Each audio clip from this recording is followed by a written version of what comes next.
70% of the global deaths today are caused by modifiable risk factors in nations where people have access to all of this abundance. We really have reached a tipping point when we are dying because of our behaviors. The term dopamine gets spoken about a lot these days in the context of addiction, social media, foods. And I wonder if sometimes we misinterpret what it is and what its function is. So I thought we could start perhaps by you explaining what is dopamine, when does it get released, and why is it so important for us? Great. I love starting there. So dopamine is a chemical that our brain makes, and it's essential to informing us about changes in our environment and in our body state.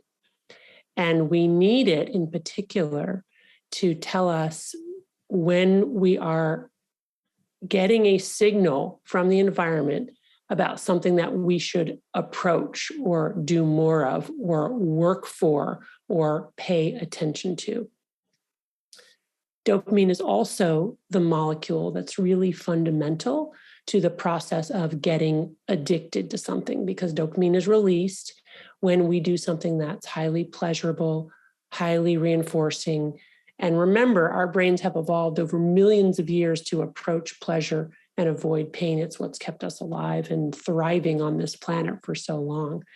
But one of the, I think, common misunderstandings about dopamine is that it's only released in response to pleasure, and that's not true. It actually can be released in response to aversive stimuli that are somehow important for our brain to pay attention to. And we can get into that more later.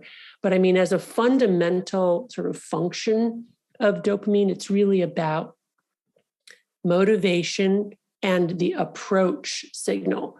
You know, interestingly, dopamine is also related to movement, right? It's the chemical that gets depleted in the disease of Parkinsonism, where people become rigid and can't move anymore because they don't have enough dopamine in a part of the brain called the substantia nigra. So dopamine is essential for pleasure, motivation, reward, moving toward an object. Given how important dopamine is then in our, well, one of its functions, as you say, is our pursuit of pleasure. You say it's intimately linked with addiction. So where is that sweet spot where we can use it to gain pleasure, you know, gain those rewards that we all want without it sort of tipping over into addiction, you know? And I think that really, I think, underpins a lot of your book, doesn't it? This kind of this balance and this sweet spot, because we find it hard. Yeah, no, you're right. And it's hard not just because we're wired to approach pleasure and avoid pain. It's hard because we're living in a dopamine overloaded world where everything has become drugified, everything has been made more accessible, more abundant, more potent, more reinforcing, more novel. And so we're really living in a world that has turned us all into addicts, essentially, plus our primitive wiring that's not really evolved for that ecosystem. And to understand sort of how we get out of that adaptive, healthy seeking of dopamine and fall into that maladaptive, addictive seeking of dopamine, it's really important to understand that pleasure and pain work like a balance in the brain, and that the same parts of the brain that process pleasure also process pain. And if you like, I can describe sort of that relationship. Yeah, please do. I'd love to hear about it. Okay, so if you imagine that in your brain, there's a balance like a teeter-totter in a kid's playground, okay? And when we experience pleasure, it tips one way, and when we experience pain, it tips the opposite way.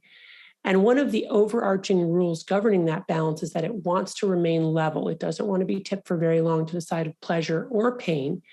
And our brains will work very hard to restore a level balance, or what neuroscientists call homeostasis.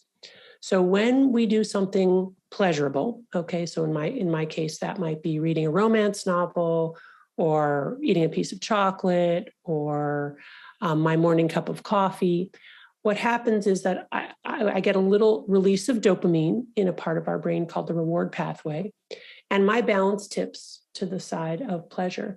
But no sooner has it done that than my brain will try to restore a level balance by down-regulating dopamine production and dopamine transmission, not just to baseline levels, but below baseline levels. So, and I imagine that as these little gremlins hopping on the pain side of the balance that bring it level again, but they like it on the balance. So they stay on until it's tipped an equal and opposite amount to the side of pain. That's the come down, the after effect, the hangover, or that moment of wanting, one more cup of coffee, or, wanting that novel not to end, or wanting to watch one more episode. Now, if we wait long enough, those neuroadaptation gremlins hop off and baseline dopamine levels are restored. But if we don't wait, if we continue to consume our drug of choice repeatedly over days to weeks to months to years, we end up with enough gremlins on the pain side of the balance to fill this whole room. In other words, we end up with a pleasure-pain balance that has a new hedonic or joy set point. It's now chronically tilted to the side of pain because those gremlins are camped out there, and we are in a dopamine deficit state. In other words, to compensate for the increase in dopamine in our brain's reward pathway, beyond what our brain has evolved to deal with, we essentially go into this chronic dopamine deficit state. And once we're in that state, we are struggling with the addicted brain. And then we need our drug not to feel good, but just to restore a level balance and feel normal. And when we're not using, we're experiencing the universal symptoms of withdrawal from any addictive substance, which are anxiety, irritability, insomnia, depression, and intrusive thoughts of wanting to use. Yeah, that sort of idea of a seesaw, and we move to the side. We have our drug of choice, and as we're going to talk about, this doesn't necessarily need to be alcohol or cocaine. This can be sugar. This can be coffee. This can be Instagram, and so we press on pleasure on the seesaw, and you're saying that actually the body then responds by the seesaw goes in the other direction to move us to try and recreate balance. But if we keep doing this day in, day out, the seesaw gets stuck, and actually we're just left craving all the time. We take any dopamine hit just to get back to normal. That's right. So in the world in which we live, if I think back to me as a child, the internet did not exist, and we would hear about addiction. We would hear about drug addicts and alcohol addicts, right? So clearly back then, without, as you so beautifully call it, what is it? The smartphone is the modern day hypodermic needle.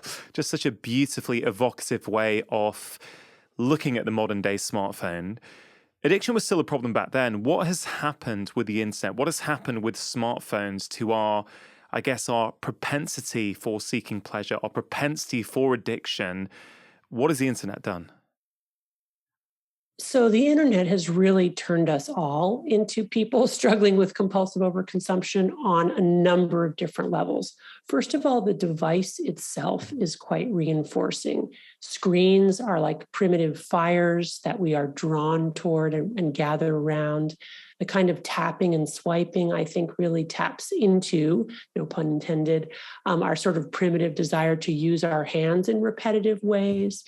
The phone itself is, indeed a portal to drugs that have been around forever. Like I can use this phone to order cocaine to my doorstep, like ordering a pizza, right? Yeah. But it's also made drugs that have been around for a long time, but were harder to get, like pornography, much, much more accessible. So starting, in the early 2000s, I started to see more and more men in particular come in with debilitating pornography addiction. And almost universally, they said it was the internet, the advent of the internet and the phone that made these graphic images, and then ultimately live people so accessible that really then conspired to make what had been a manageable use of pornography or masturbation into a compulsive, debilitating, life-threatening problem. And then finally, the internet has created drugs that literally did not exist before, things like video games. And yes, games have been around forever, but the internet and the screen and the software have allowed for these incredibly vivid experiences that are really unlike anything that you would find in real life. Social media too. So human connection is healthy and adaptive, but social media manages to take the healthy aspects of human connection and potentially drugify them with the bright lights, the curated profiles, the beautiful images, the bottomless bowls, the likes, the rankings. When we enumerate things, we make them more potent. They release more dopamine. So for all these reasons, a very exciting, wonderful technology really does have this dark underbelly. You start your book with a very striking case of sex addiction. You are an addiction specialist. People are coming to you, presumably when they've exhausted all other options and they really, really need help. Whereas for me, often it's like their first portal. It's like, okay, I need to go and talk to my doctor about this. And I can remember vividly this young man in his early 20s. He came in, he was wouldn't make eye contact with me. And, he started, once I'd sort of gained his trust and really tried hard to connect with him, soften my tone so he would open up. He couldn't look at me as he was telling me how much he was using pornography and how it was, frankly, destroying his life, his social life, his life with his family. And I kind of feel we really need to talk about this because not enough people are talking about this. We're talking about other addictions. We talk about social media addictions, about alcohol, about sugar, all these things, they're okay. But sex and pornography, this is going on. This is a massive problem. And I think in that secrecy, in the shame that builds up in these people, this addiction thrives, yet no one's really talking about it. So I'm fascinated that you had the courage, I would say, to open up your book with this story. So I wonder if you could talk through why you decided to start with this story. Because on one hand, it could put people off. People might go, I don't want to read about this. Yeah. But as you so beautifully say, these things, instead of putting us off, they really show us what we're all capable of. Right. That's right. What exactly did you mean by that? Well, first, let me say thank you for acknowledging that it did take some courage to open with that story. And I also want to just express my deep and enduring gratitude to all of my patients who were willing to allow me to share their stories, anonymously, because that was a tremendous act of courage on their part. And I did get feedback from my editors saying, well, maybe you should hide this sort of more in the middle of the book. Do you really want to open with this? But I agree with you. This is a huge problem. And although there's a lot of stigma and shame with all kinds of addictions, I think there's more stigma and shame with sex addiction than with any other, and more misconceptions where people think that people can just stop, that it's not that big a deal, or that people who are looking, it's a lifestyle choice. And from your clinical work, and I know from my clinical work, that for some people, it is a devastating, compulsive, life-threatening condition that is very, very difficult to manage in a world where they're constantly being not just reminded of sex, but literally chased down. I mean, even I, in my professional Stanford email inbox, get solicitations for pornography. Insane, right? I mean, I don't know where they come from or how they get my email, but, if I had a very severe sex addiction, that right there might be a trigger that, in my efforts to maintain recovery would send me down that road. So, I think this is a growing problem, especially among men, growing numbers of young men. It's also, normalized. So pornography use, I think, has really become very normalized. And so the insidious compulsive nature, or the point to which people can get, I think, is really not appreciated because it's become sort of so normalized. And as I talk about in my book, this patient who developed a severe sex addiction, wonderful man, a scientist, a brilliant, Stanford scientist, a very kind man, a father, a loving father, a loving spouse, committed to his wife. So, this is the way that addiction can just take hold of us and drive us to engage in behaviors that are not consistent with our goals or values or any of it. And the other thing, as you know, that I talk about in my book is that I saw parallels between my patient with this very severe sex addiction and my own compulsive reading of romance novels. Romance is in many ways sort of socially sanctioned pornography for women. And I started out with the Twilight Saga, which was a vampire romance novel written for teenagers. I was in my early 40s. I just heard some mothers talking about it. I thought, oh, that sounds fun. They liked it. I read it. I was completely transported by it. And by that, I mean, I was egoless. I was out of my body. I did not experience myself. I achieved non-being, which is what we crave so much in this modern world of hyperstimulation. We want to forget ourselves, essentially. And this provided that for me, and then also led to about a 2-year trajectory of me reading more and more graphic, essentially pornography novels that I had to acknowledge at some point had become a problem. So when I saw this patient, I did not see him as other than I. I saw him as somebody who could have been me had my trajectory just been a little bit different. There's something really powerful, I think, about what you just said. You are a respected neuroscientist, medical doctor, you've written books, you are considered a world-leading expert, and you were able to engage in a societally sanctioned version of pornography or romance, and that's okay. This kind of speaks to this wider point and problem of addiction, isn't it? What is okay, and what is deemed as, well, at an extreme, what is deemed as criminal, which is that's another point altogether. Should people in real need of help, who are in so much pain that they're using whatever they can to numb that pain, at what point do we bring criminal charges against them as a society? I feel is a conversation that needs to be had. But that view of a man who might be addicted to sex, they're sort of shunned, aren't they? That's a dirty man. That you mentioned that you were encouraged to perhaps not start the book with that story. And if I could just share that I have just handed in the manuscripts on my next book, which comes out in a few months, to do with happiness and mental well-being. And I also have a very small section covering the problem with pornography and pornography addiction. And again, my publisher also said, do we really need this in the book? And I was very firm, and I said, look, the problem by not speaking about this, this problem is thriving in silence and secrecy, and that secrecy becomes toxic. Yeah, well, good for you. I'm glad you stood your ground. Yeah, well, let's see what happens when it gets printed, in case they delete it. But I'm pretty sure it will be there. I think it's very important. So if we go back to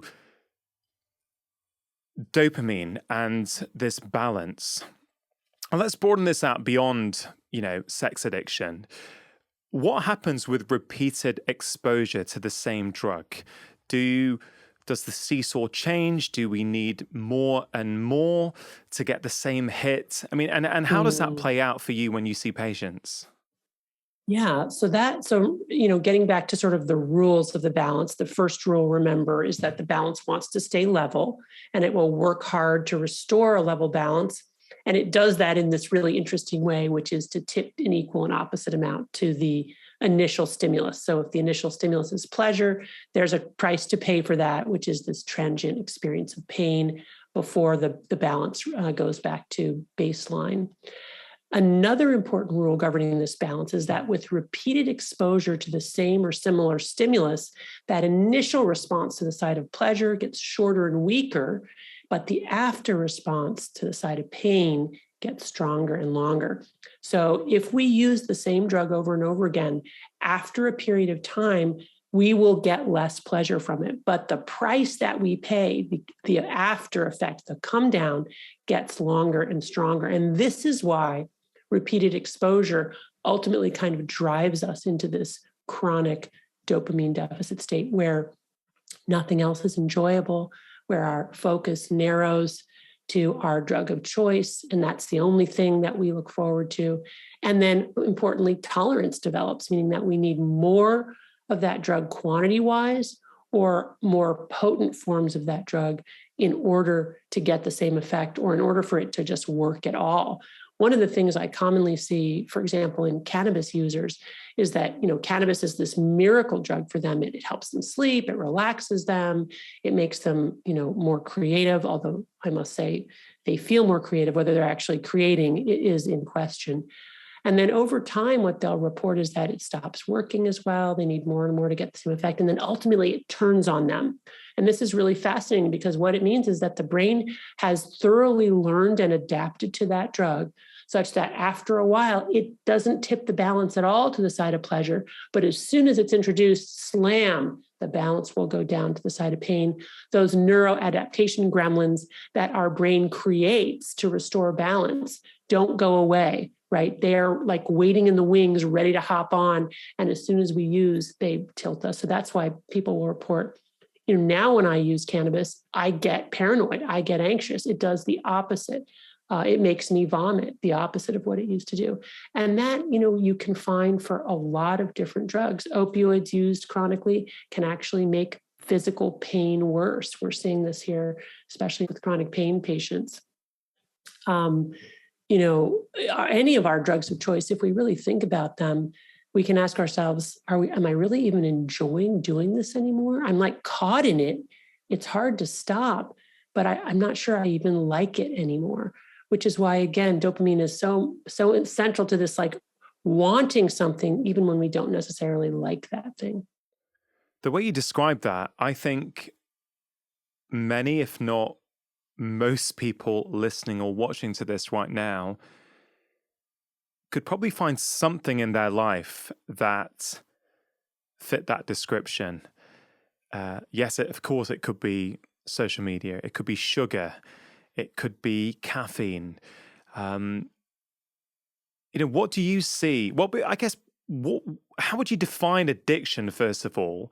And then from that, I think it would be useful to go into what are some of the things that you find people are probably addicted to, but because they're normalized in society, often people don't actually think of them as addictions. The one at the top of my head is I think a lot of the world is addicted to caffeine in a big, big way. So, could you maybe sort of unpack some of that and sort of start off maybe with how do you view and define addiction? Sure. So very broadly speaking, addiction is the continued compulsive use of a substance or behavior despite harm to self and or others. And if we're going to break it down further, we can talk about the 4 C's: control, compulsion, craving, and consequences. Control means using more than I plan to use. Compulsion is a lot of my mental real estate focused on using, a sort of narrowing of my attention as well as a level of automaticity to my use.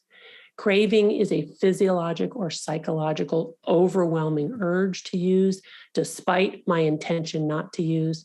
And then consequences is health consequences, relationship consequences, work consequences, you name it, spiritual consequences as a result of my using, especially when I can see that there are consequences and continue to use.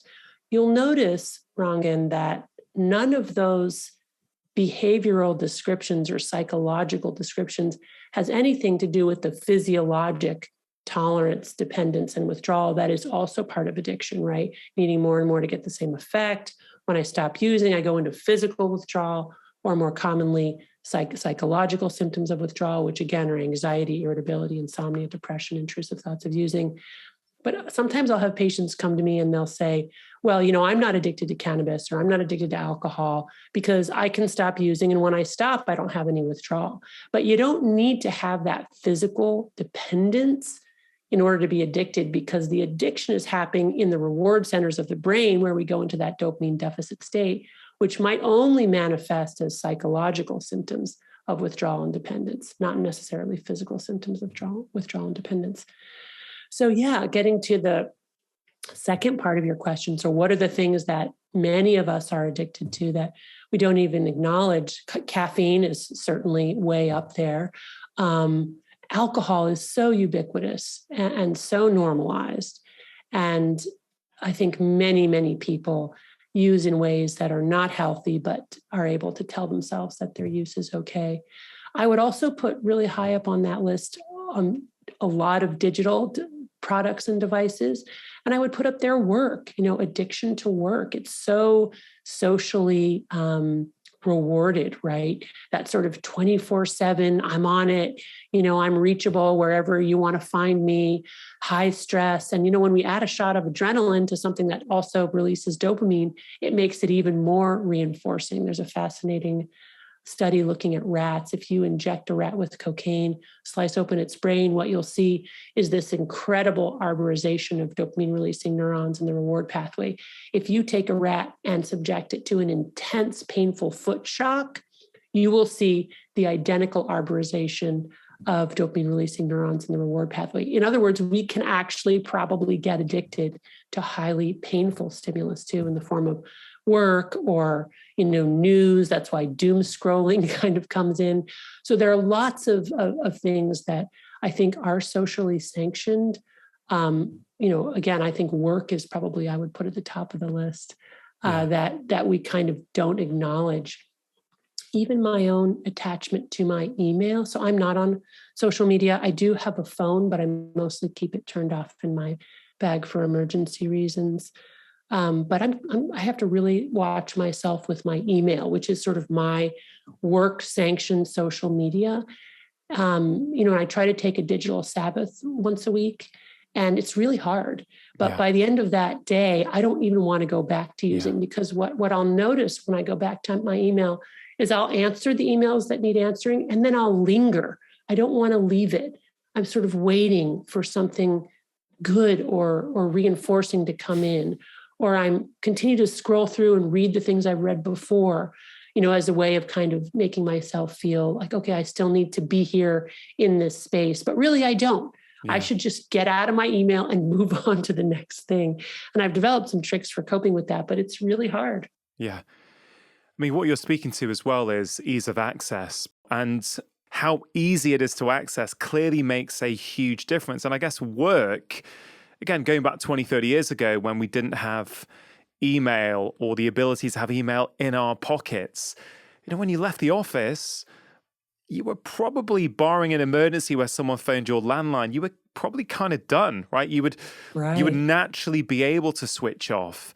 And I think there's been this insidious creep. We've not really, I think with technology, for me, it's about intentionality. We've not really asked ourselves, or many of us, what do we want this smartphone for? We take it with, like it's the sweet shop with all the goodies on it. And it's kind of like, well, why don't you think about what do you want from it? Okay, I want to be able to make calls. Okay, great. You want to be able to make text messages. Okay, great. Right. What else? Well, you might want to listen to music. Okay, and actually introduce the apps that you want that are going to enhance your life rather than make you a slave. And I guess that email piece is, if you don't have email on your phone, it's just a hell of a lot easier to not be checking your work emails at the weekend. Right.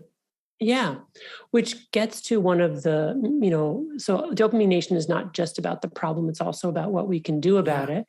And one of the recommendations, in addition to the dopamine fast, is these self-binding strategies, which is essentially creating literal and metacognitive barriers between ourselves and our drug of choice, exactly what you describe, that if we make it harder to access our drug of choice, that little bit of a pause is often just enough to allow us to decide not to use in that moment. And that's really, really important. Is there something about cheap dopamine versus expensive dopamine? And the reason I ask that question is my son really loves to play snooker. So pool, billiards, he really enjoys that. And last year, there's a local coach. I got him a couple of lessons. He went and really enjoyed it. And I asked the coach, are you getting many kids coming these days?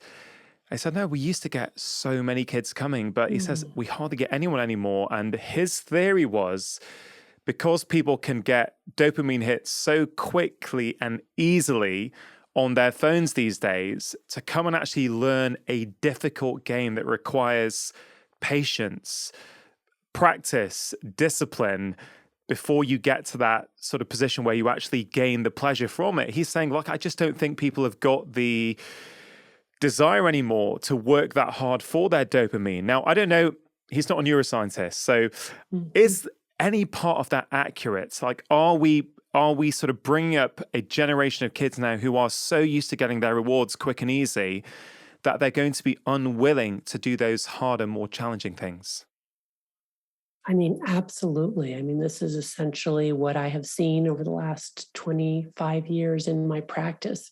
Growing numbers of kids raised in loving homes with incredible privilege and access to the best education, sports, friends, you name it, who are increasingly narrowing their world to themselves in their rooms with their devices.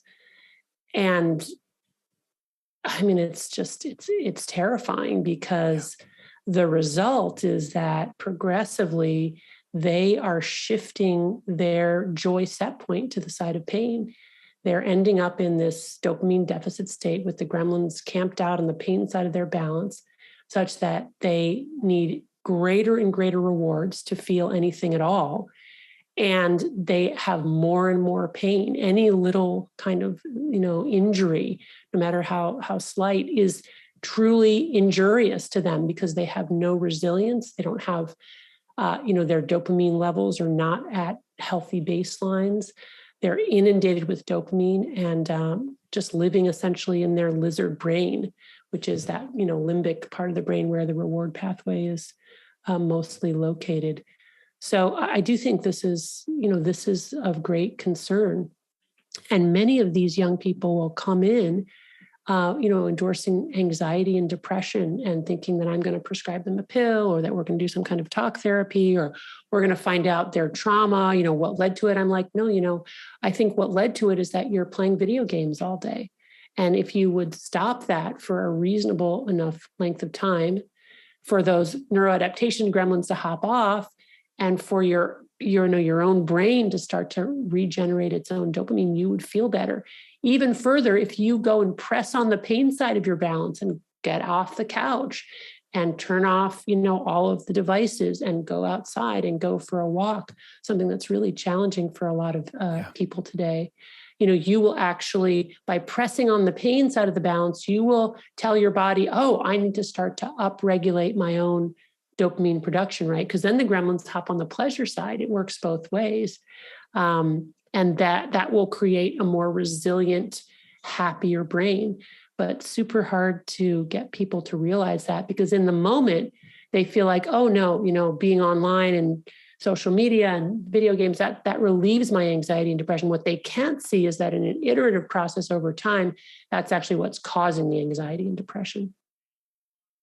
I mean, this is something that really worries me, if I'm honest. As a doctor looking out at society, but as a father of two young children, this has been something that has really occupied a lot of my brain space for the past few years. Maybe over a year ago, a patient of mine, a young adolescent girl who had tried to harm herself, and I won't sort of recount the entire story now, but essentially the way I managed to help her was primarily by helping her to not use her phone and social media as much. And there was a ripple effect started in her life where 6 months later, she was unrecognizable, completely a happy, grounded, connected kid.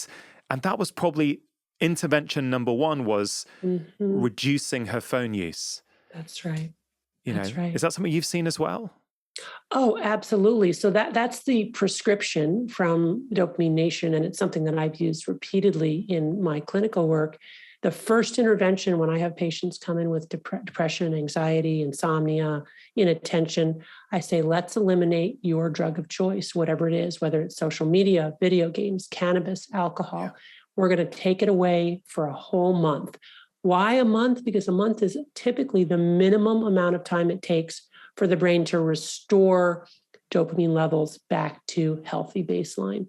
I also warn them that in the first 2 weeks of abstention or the dopamine fast, they're going to feel worse before they feel better. Why? Because those gremlins are camped out on the side of pain, and they're in a dopamine deficit state, which means when they're not using their drug, they're in withdrawal. So I tell them you're going to be more anxious, more depressed, restless. You're going to have intrusive thoughts of wanting to use your phone, play video games, use cannabis, drink alcohol. But if you can just get through those first 2 weeks, by weeks 3 and 4, the light really does come out and you will notice yourself feeling better. And almost universally, that is what happens. And I've been doing this for 25 years. So I really believe that this works because I have a huge sample.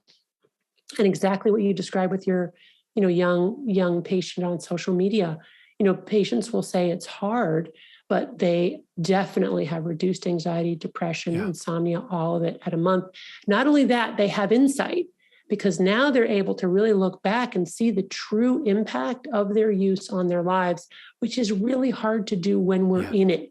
It's only by changing something in that biological system, forcing our brains to start to regenerate our own dopamine, that we can look back and say, oh my goodness, that's surreal. I can't believe I was so invested in that. And that I think is a second critical point, because that's empowering for an individual, isn't it? That gives them a sense of control, a sense of agency that, oh, I get it. When I engage in these behaviors, my mood goes down, I get depressed, I get anxious. When I restart again, or when I come off it, I feel better. When I restart again, I get worse. And it doesn't mean you're going to get, certainly through what I've seen, it doesn't mean the first time you're going to get it right. You're going to stop and then you're all good. No, but it's a process of education each time. And every time you go back, you keep reminding yourself, oh, do you know what? I feel better when I'm actually not on this stuff.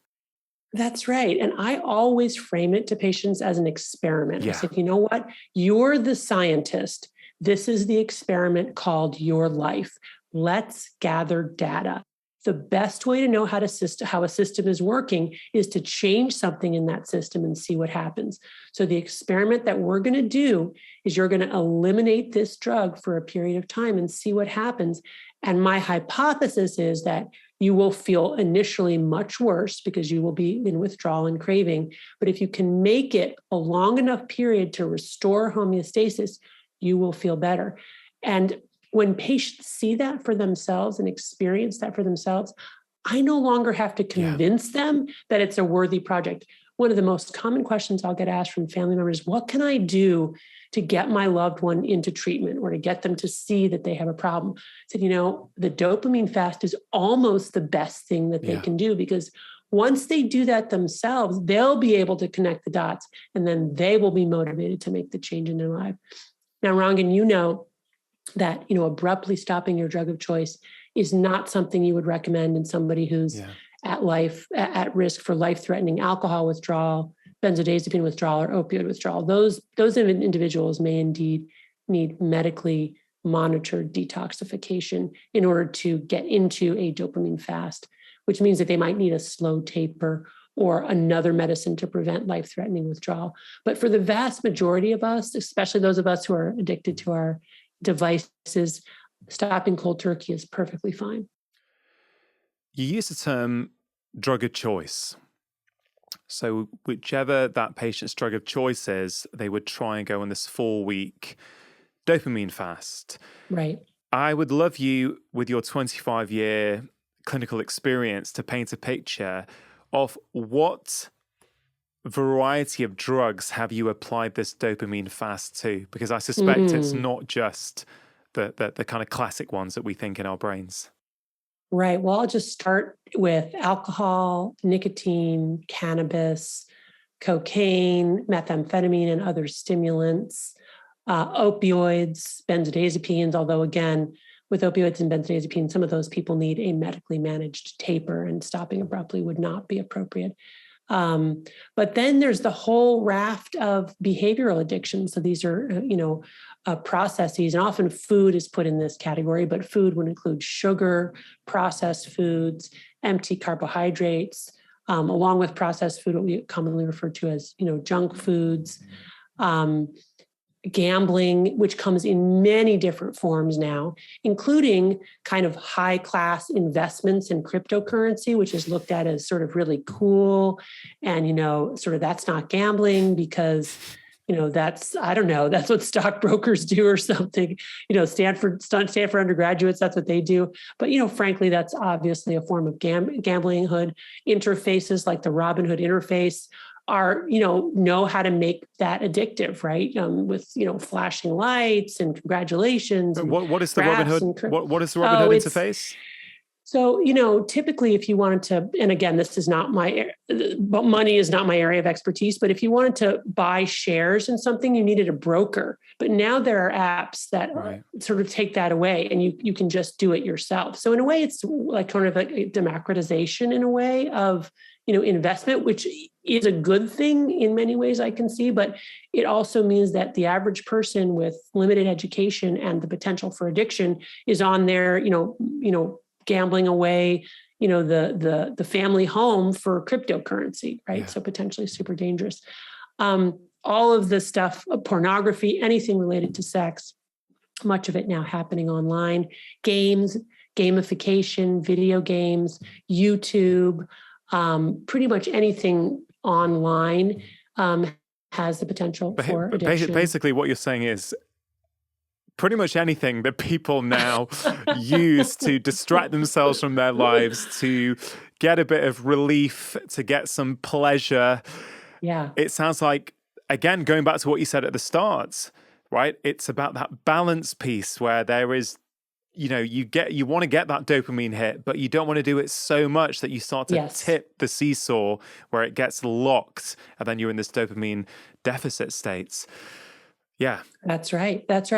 And what I'm arguing for in a way is sort of a new form of asceticism, asceticism being the practice of eschewing or avoiding intense pleasures and actually inviting painful practices into your life.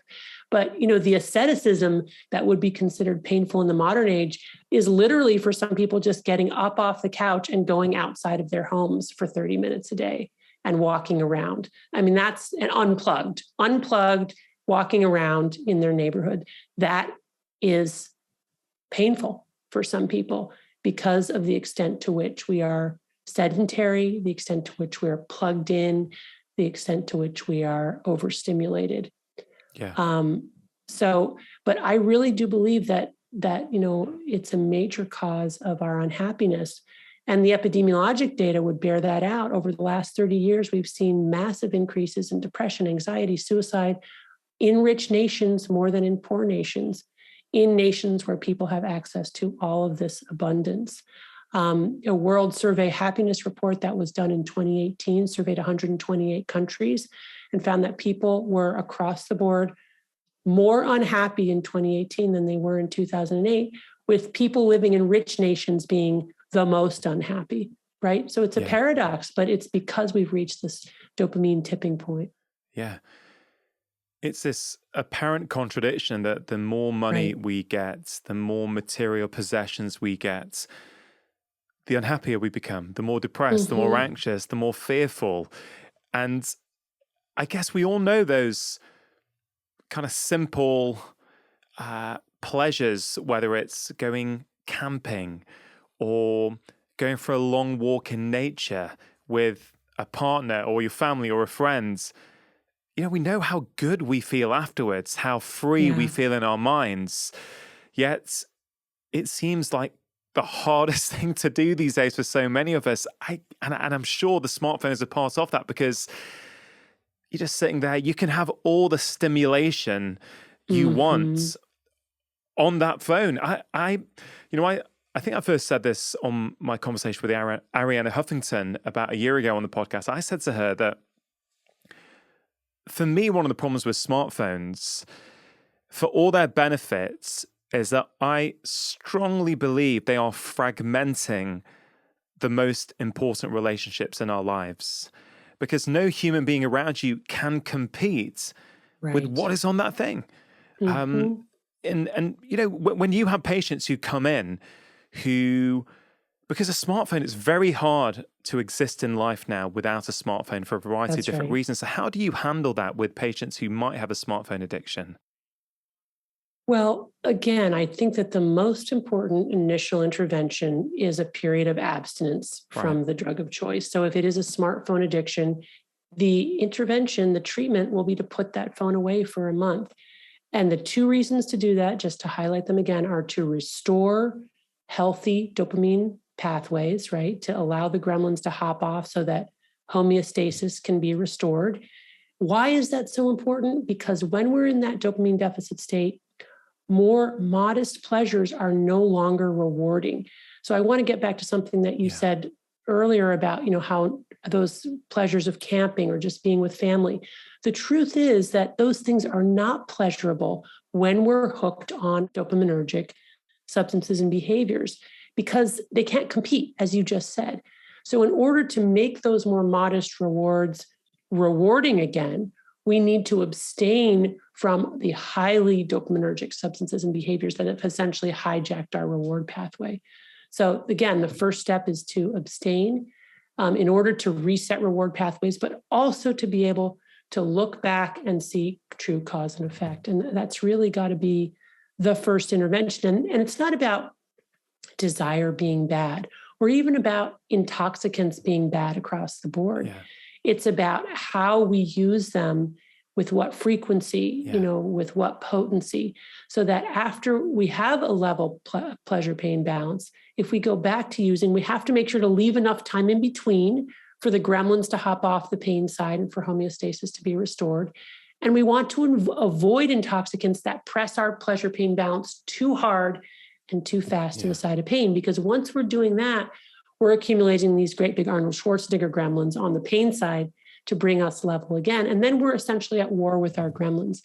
So the trick is to restore homeostasis with the dopamine fast, and then to stay in a supple, dynamic relationship with our pleasure pain balance so that we are ingesting rewarding things in modest doses infrequently, at the same time that we're inviting painful activities into our lives in order to get those gremlins to hop on the pleasure side, right? Which is essentially telling our bodies, oh, there's a painful stimulus here. I now need to make my own dopamine and serotonin and norepinephrine and endocannabinoids and endoopioids in order to counteract that painful stimulus.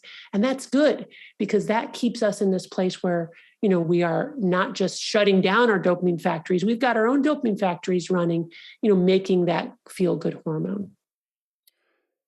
As you described there, that compared to what is on our smartphone, a walk in nature with a loved one or going camping actually does feel a bit boring and dry compared to all the excitement and colors and vibrancy we can get on this phone. I thought of sugar as well, in the sense that the way that the food industry has hijacked our taste buds, right? If our kids and us as adults are constantly having highly processed foods, if we're having all these super sweet, food-like products, I guess, that are being made by the food industry, then suddenly a beautiful ripe peach on a summer's day is bland. Right. Because, very well put. Yeah. it's very similar, isn't it? Yeah. Yeah. It's the theory of relativity with regards to pleasure and pain.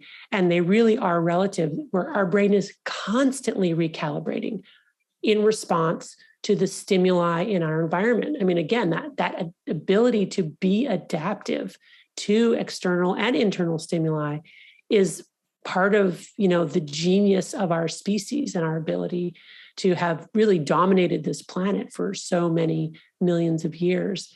But that is our downfall as well, because this constant recalibration to pleasure and to pain in a world where we're insulated from pain and exposed to incredible overabundance of pleasure means that nothing's pleasurable anymore. Nothing has pleasure.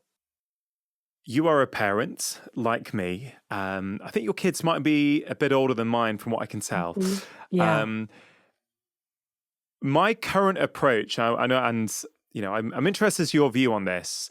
Yes. Of course, I'm always thinking about what I can do to help my patients. I'm also thinking about what I can do to help my kids. Of And course. having seen the problems with phones and a lot of my teenage patients, hearing from my friends who tell me that the biggest source of their arguments with their teenagers is always to do with their smartphone usage, I have been very reluctant to embrace technology with my children. So my son is 11. He has just started secondary school or high school.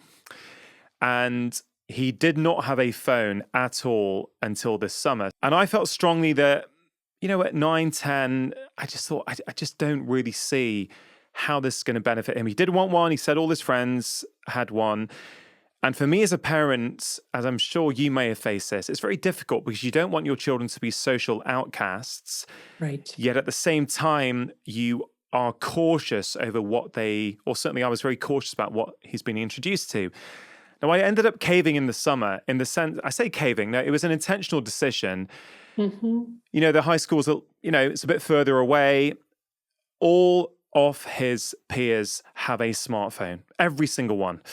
That's how they communicate. And I thought, it's not fair of me to not allow him to, be with his tribe in that way. But we have set some ground rules. I've got to say, he has been exquisite at following them so far. So I touch wood that continues. Yeah. But simple things like the phone is not allowed in his room.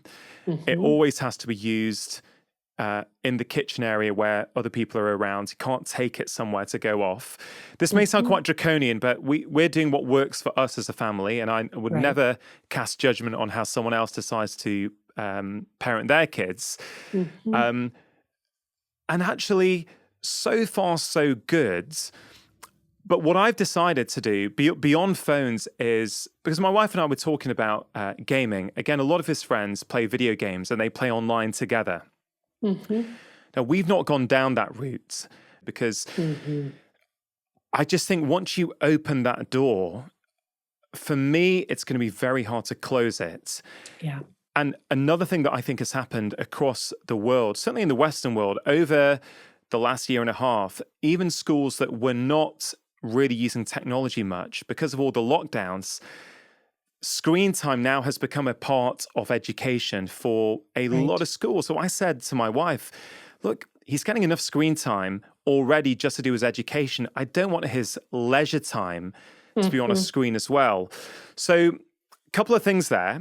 And the wider point for me is that it's like I say with food, you can't control the environment when you step outside your front door. So you're having to use willpower everywhere you go. So my philosophy has always been try not to bring foods that you don't want to eat into your house because then you're not using willpower in the house. And I feel I'm sort of creating an almost like a dopamine cave, or what's the opposite? What's the opposite of dopamine? Like almost a cave at home where actually there are no quick and easy dopamine fixes available at home. Yes.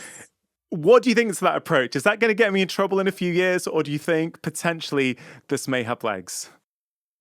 So that approach is essentially what I do recommend in my book, Dopamine Nation.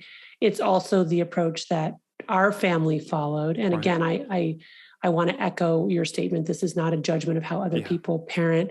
This is, how what we found works in our family, and also what I've seen work for many, many patients struggling with compulsive overconsumption, that we essentially, in a dopamine overloaded world, have to change our immediate environment if we're going to survive.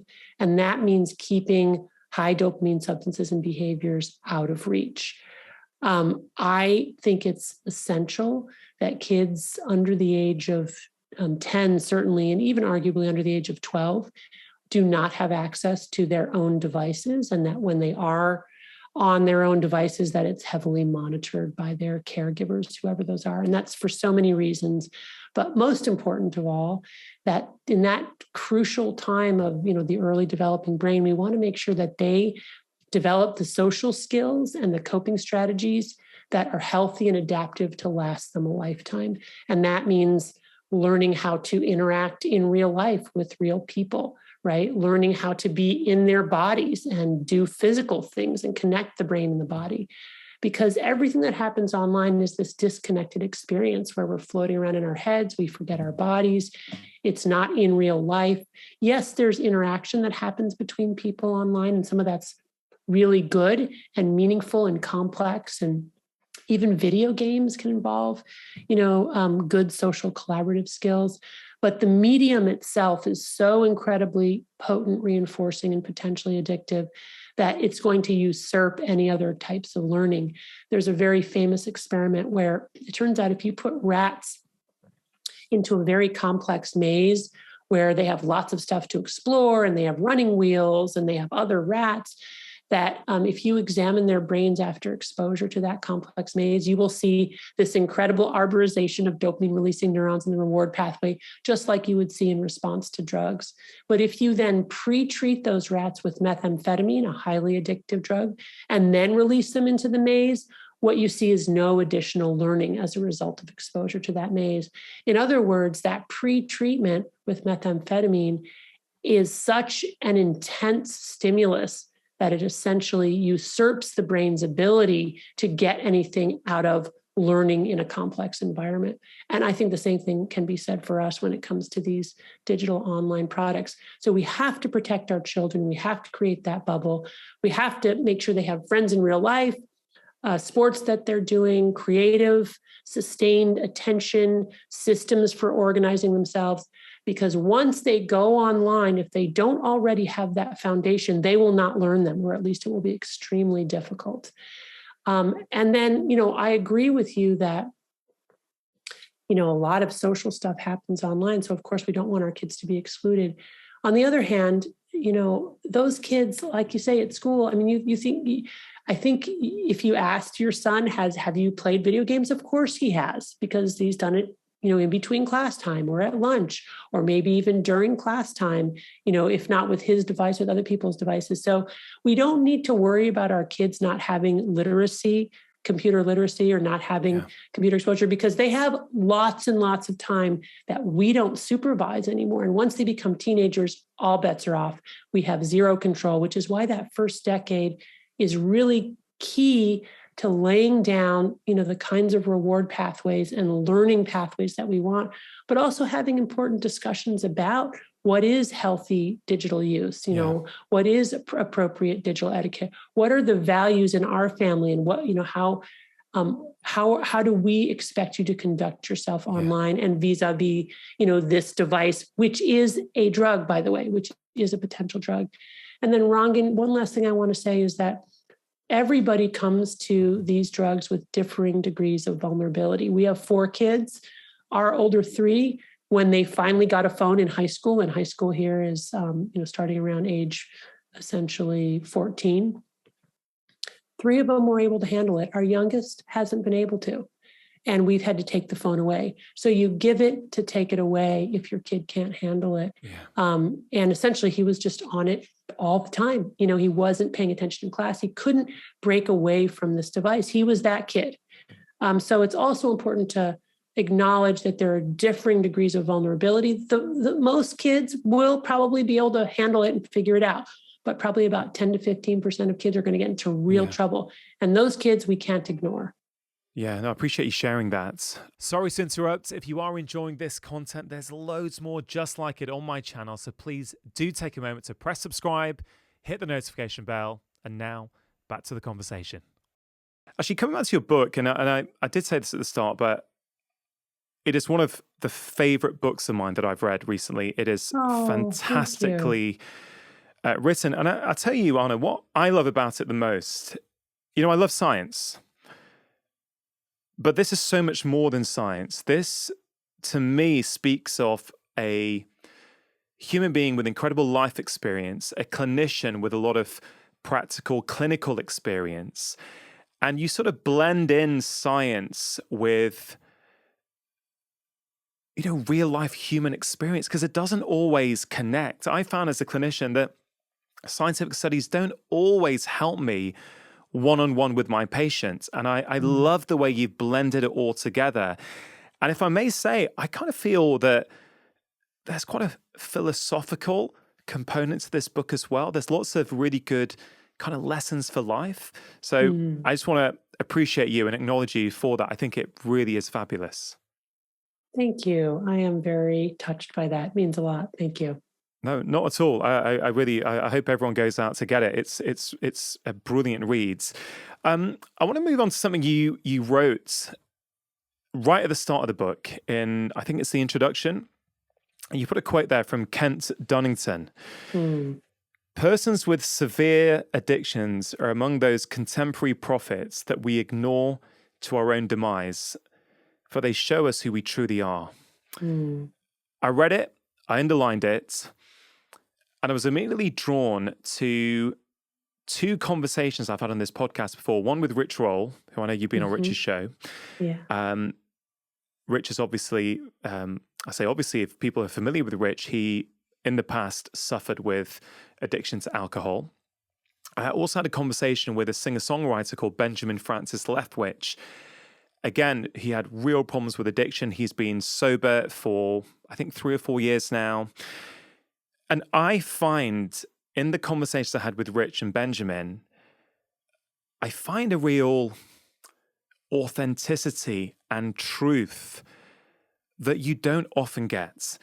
And I feel that there's something about these people and the walls that they've come up against in their life that's really forced them to confront what it truly means to live a happy, peaceful, content life. And I think that quote kind of sums it up beautifully.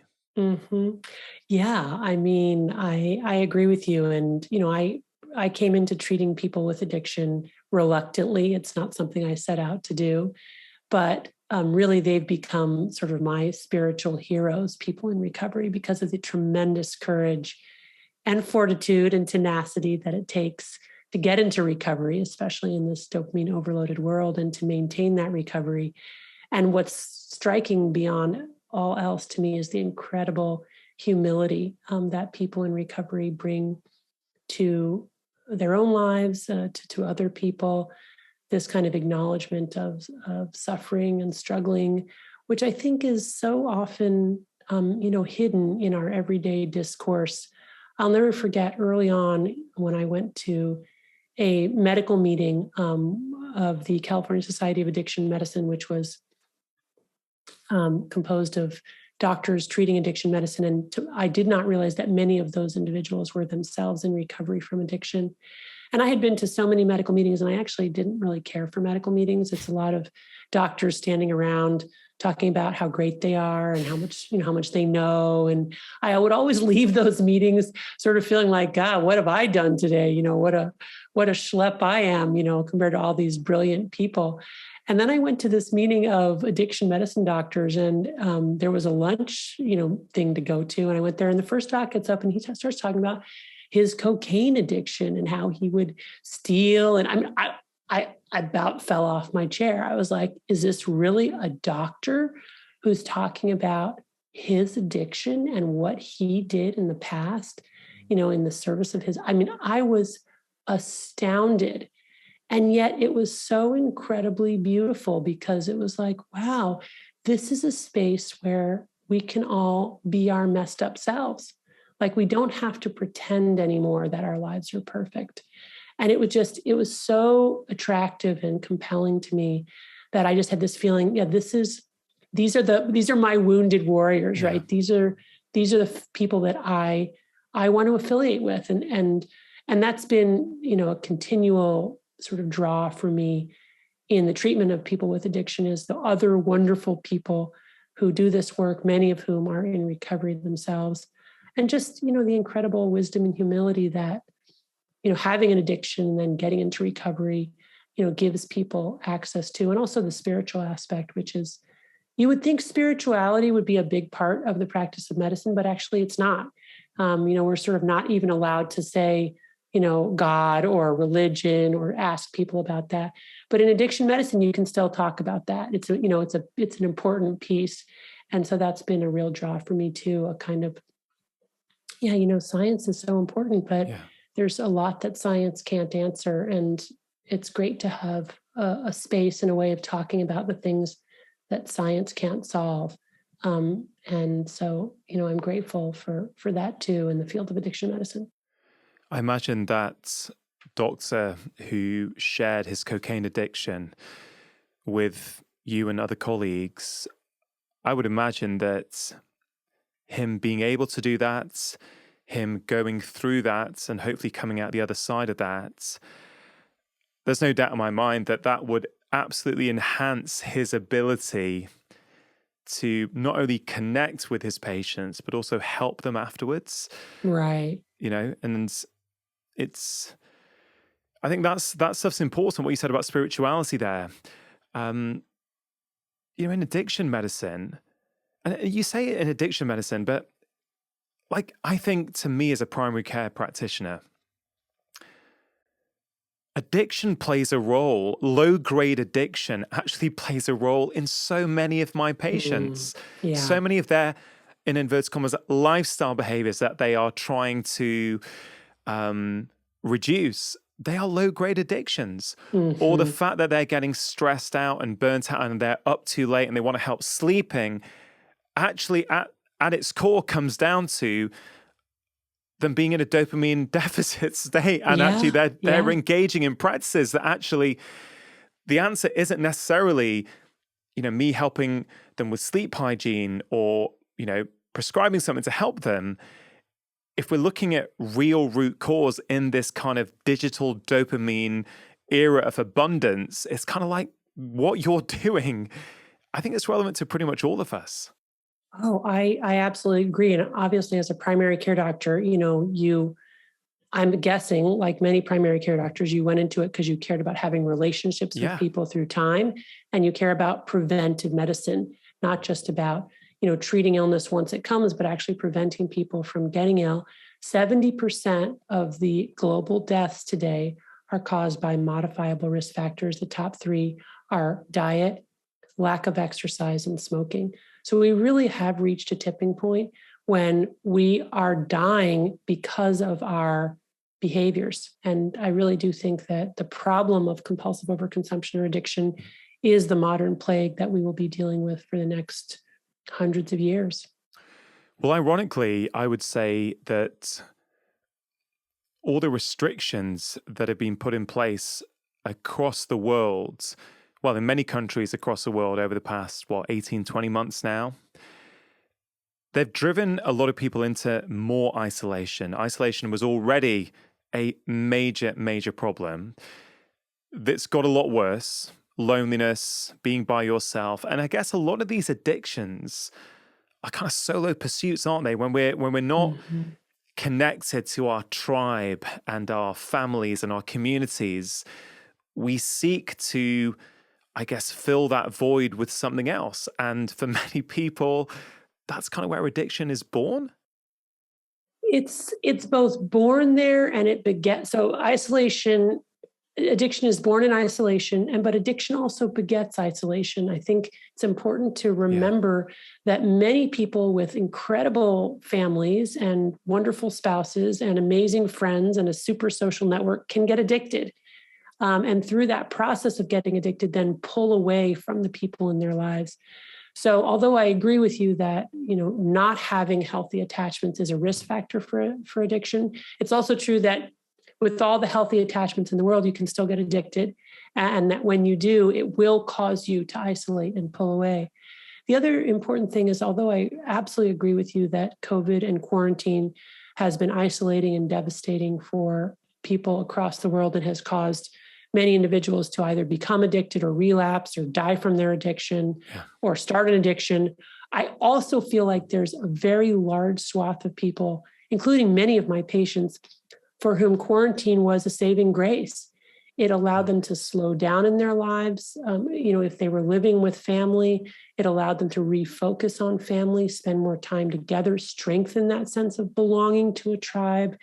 And many people got into better recovery from their addictions than they had in decades, because they weren't constantly being stimulated by our sort of, dopamine overloaded world, where you can't even go to the grocery store without, being told to buy this or buy that, highly reinforcing substance. So COVID was a very fascinating experiment in that way, because again, definitely very bad for some people, but for others, a real respite. Yeah. I would echo that in my own experience as well, that some people, the isolation has been devastating, but for other people, not commuting for 2 hours a day suddenly gave them 2 hours to either go for a walk before work or spend some time with their partner or their kids. That's right. So I guess it depends on who you are, what your lifestyle was, what your job was, how much you commuted, all those kind of things, which I guess speaks to how there's no one size fits all in all of this, particularly in addiction medicine. I'm sure that there are, everything has to be tailored to that individual. That's right. On one of the, I loved all the chapters in the book, but one I really enjoyed was towards the end, was this one on honesty, radical honesty. And that's something I think when Benjamin Francis Leftwich came to the studio a few months ago, and this is the singer-songwriter who had struggled for much of his life with addiction, one thing I was struck with was the kind of raw, brutal honesty. I got this sense that I'm not going to say anything that is not completely aligned with who I am. And that chapter was brilliant. Can you talk a little bit about honesty and why did you write that? Why is it so important? And how can even people who consider ourselves to be non-addicts, how can we benefit from more honesty in our lives? One of the recurring themes I have seen in my patients in recovery from addiction is how important honesty, telling the truth, is to their recovery. And I've seen it again and again and again, even in patients who haven't gotten into recovery through Alcoholics Anonymous or another 12-step group. And those groups really emphasize the importance of honesty to recovery. And so people who are in those organizations, they know that's part of the philosophy. But even people who have gotten into recovery on their own, almost universally, they will say, oh yeah, I can't lie. I can't lie about anything. And I became really fascinated by that, because I thought, what is it about telling the truth? Obviously, there's the thing about not lying about drug use, right? Yeah. Which would be important. But it's not even that. It's beyond that. It's not lying about anything at all. I had this one patient who said, oh yeah, when I was using, I would lie about stuff that didn't even matter. Like if I was getting lunch at McDonald's and somebody would call me, I would say I was at Burger King. If I was at Burger King, I would say I was at McDonald's. He said it didn't even make any sense. I was just in the lying habit. So part of recovery, and I would contend part of living a good life, is embracing radical honesty, telling the truth about not just important things or big things, but even about little things in the course of our everyday. And I have, different theories that I sort of explicate in the book to why that is. One of them is that I think that kind of radical honesty creates true intimacy. We talk so much about relationships being the antidote to addiction, but we don't ever talk about how to get into those intimate relationships. And one of the ways to do it is to be truthful, with the people who we care about, even when being truthful means disclosing shameful things that we've done or aspects of ourselves that we would rather not people know. And intimacy, true intimacy, releases dopamine, right? So there you have a natural source of dopamine that can fight with these unhealthy sources of dopamine. The other thing that's true also about telling the truth about everything, or what I call radical honesty, is that it allows us to develop a truthful autobiographical narrative of our lives. And the stories of our lives are really the only way that we have to document lived time. And if we are not telling true stories about ourselves, then we're liable to perpetuate the same mistakes going forward. And we also then don't have access to truthful, objective data to make informed future decisions. So, for example, when I have a patient who comes in who tells what I would call the victim narrative, everything is always somebody else's fault. I know those people are not in recovery, and they're not going to get into recovery unless they start acknowledging their contribution to the problem. So being able to tell a story that hews as closely as possible to what is actually true in the world is really, really important for being able to actually see that truth, to own our part, and to make informed decisions going forward. Yeah. And then another piece of it is that I really do think that intentionally and mindfully telling the truth upregulates the prefrontal cortex, which is that gray matter part of our brain right behind our foreheads, involved in storytelling, future planning, and delayed gratification. We know that the prefrontal cortex interacts with the reward pathways in the lower brain regions, and that when those two parts of the brain are talking to each other, we are better able to control over consumption, to delay gratification, and to avoid the pitfalls of addiction. And there's a fascinating experiment that I detail in the book where scientists use transcranial magnetic stimulation to upregulate function of the prefrontal cortex in order to decrease lying in their subjects who were engaged in a dice rolling game where they could lie to get more money. And it was fascinating because by stimulating the prefrontal cortex, they could get people to lie less. And by the way, we're all natural liars. People just lie. They tend to lie a little bit most of the time. And they tell themselves it doesn't matter. It's little things, But what happens when they stimulated the prefrontal cortex was people lied less. So I went to the researchers and I said, well, if stimulating the prefrontal cortex causes people to lie less, could lying less conversely stimulate the prefrontal cortex? And he thought, sure, that's perfectly possible. And I think that may be what's happening when we are intentionally, proactively monitoring our lieometer or our truthometer and trying not to lie. What we're doing is we're strengthening our prefrontal cortex, and we're strengthening the connections between our prefrontal cortex and our dopamine reward pathway, and then enabling ourselves to be more resilient in the face of temptations that we're all confronted with every day. Yeah. No, I love the way you look at that. I think radical honesty, all of us trying to be more honest. As you say, humans are lying machines. Like and it becomes a habit before you know it. Like, I don't know if you've had much experience of this. Of course, it's not exclusive to people from immigrant families at all. But, my parents grew up in India.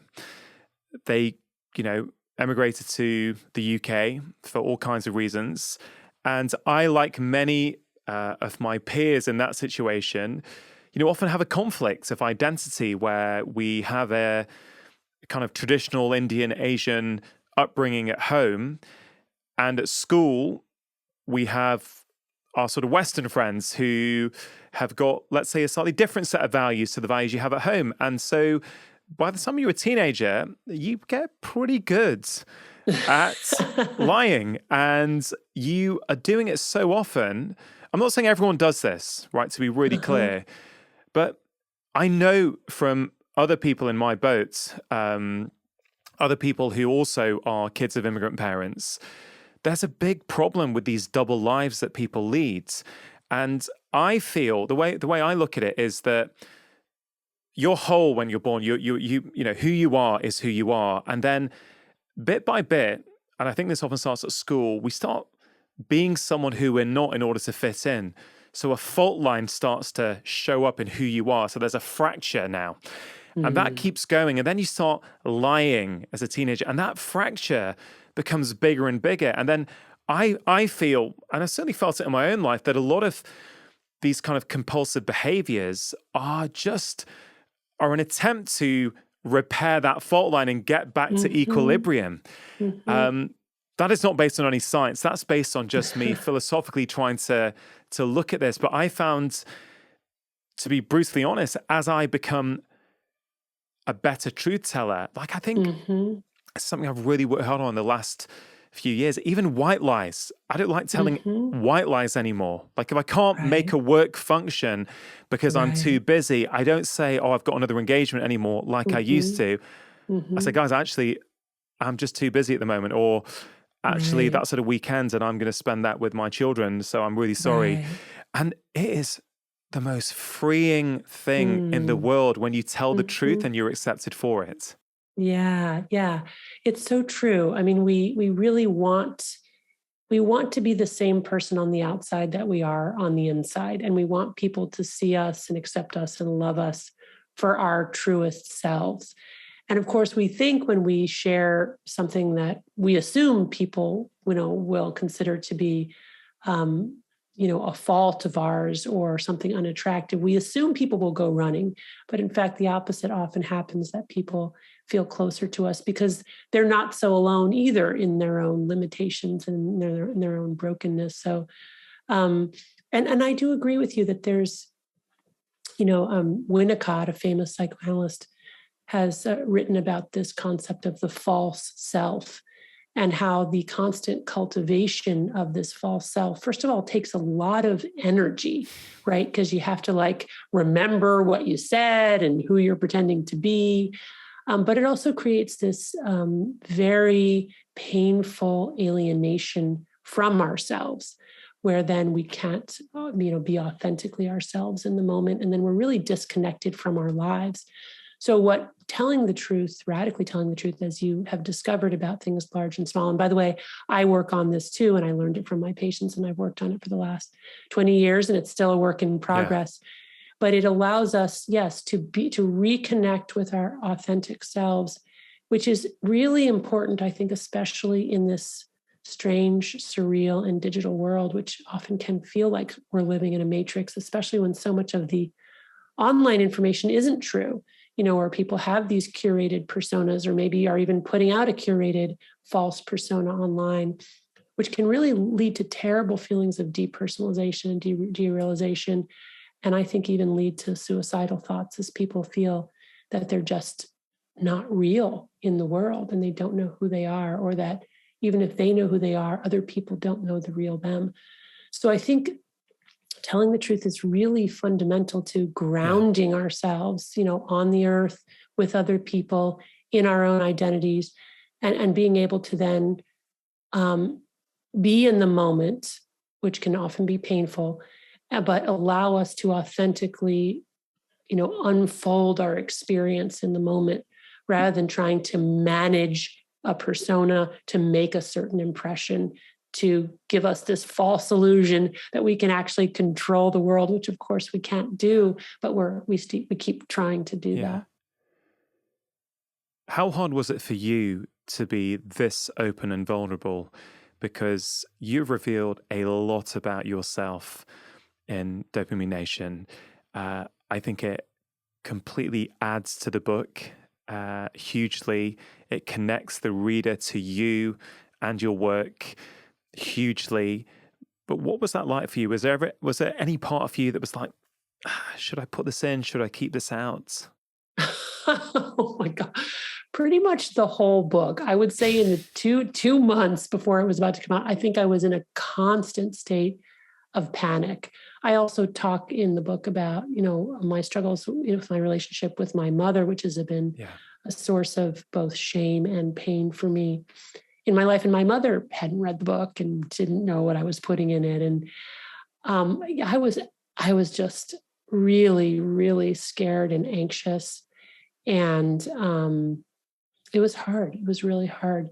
But, I felt that my patients had been so brave in sharing their stories that it wouldn't be right for me not to disclose the way that my own refracted lens on this topic had impacted my views. I just felt like that would be disingenuous.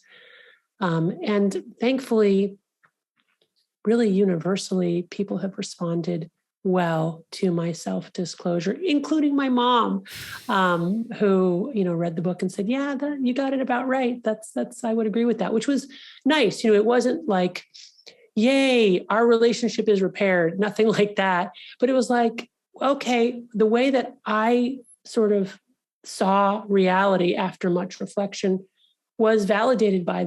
this other person who could say that I saw it the same way. And that's a good feeling, that okay, yeah, I'm seeing it clearly. I'm sad, about what is the truth, but at least I know what the truth is. And this person who is involved in my truth corroborated it.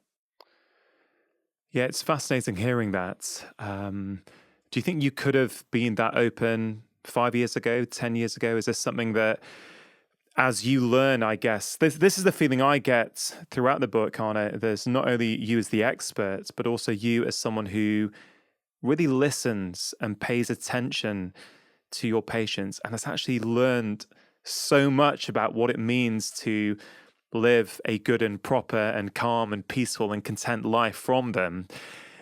You know, and I guess there's a real personal reason why I'm asking this, because I hear my book's about to go to print. I am revealing so much more about myself than I ever have done. In fact, my wife proofread it last week. She's like, baby, you sure you want to put this in?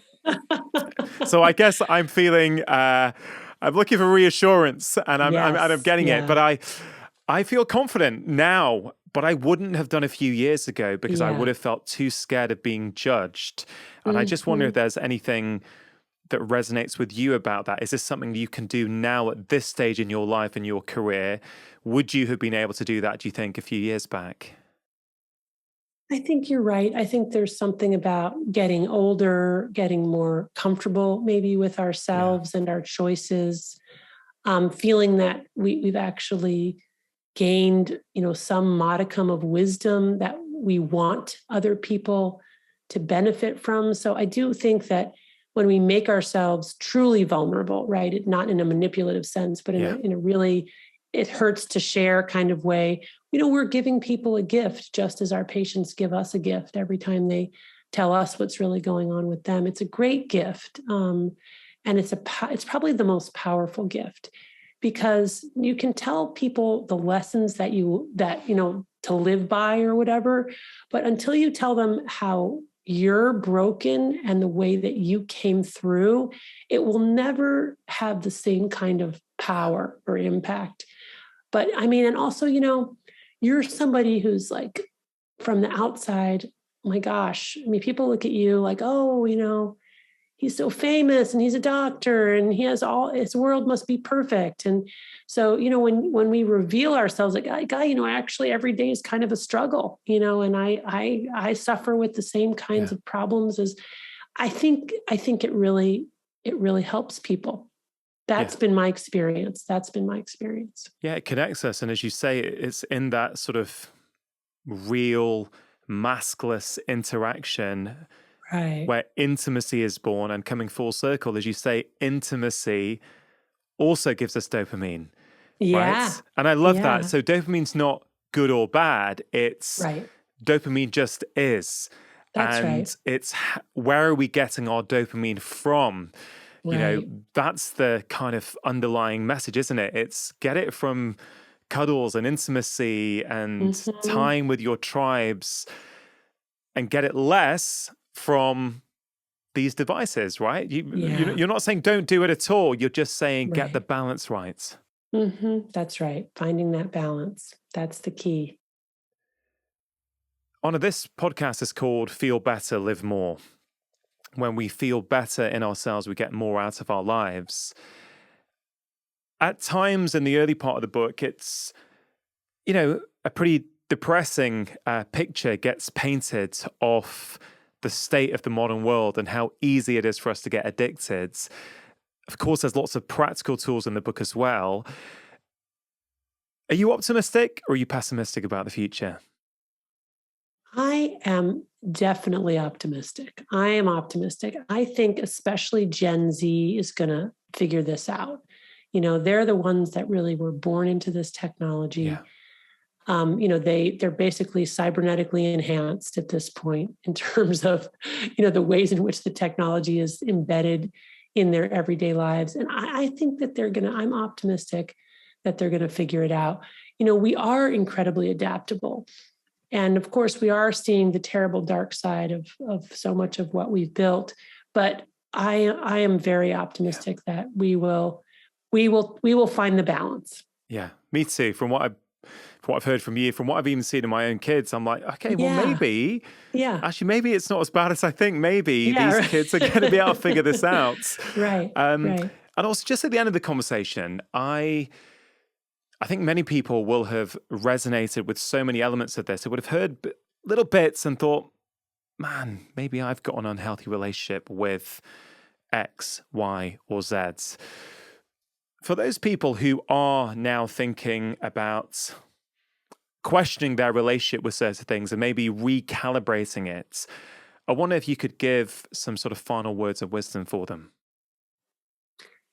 Yeah, first of all, keep the faith. There's always hope.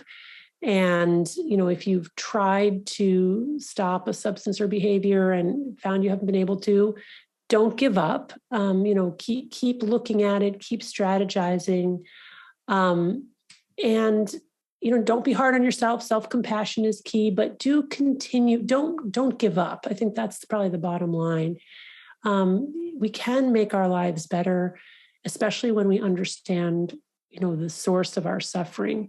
And the real point of Dopamine Nation is that, paradoxically, a major source of our suffering may be the very things that give us so much instantaneous pleasure.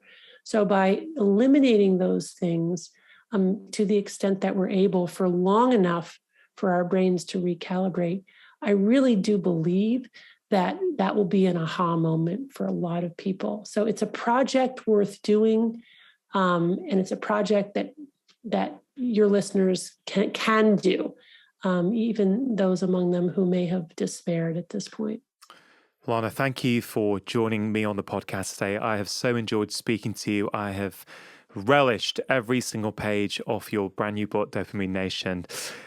Take care, be well, and hopefully at some point in the future we'll get to meet in person, and maybe if you're up for it, you can come back on the podcast and share some of your wisdom in the future. That would be great, and I'm very looking forward to reading your new book. If you enjoyed that conversation all about dopamine and addiction, I think you are really going to enjoy this one, which is on the main reasons that we feel lost in life and what we can do to change things. And if you'd like to download my free practical guide all about breathing, simply click here. Pathology can be traced to how we cope with childhood experiences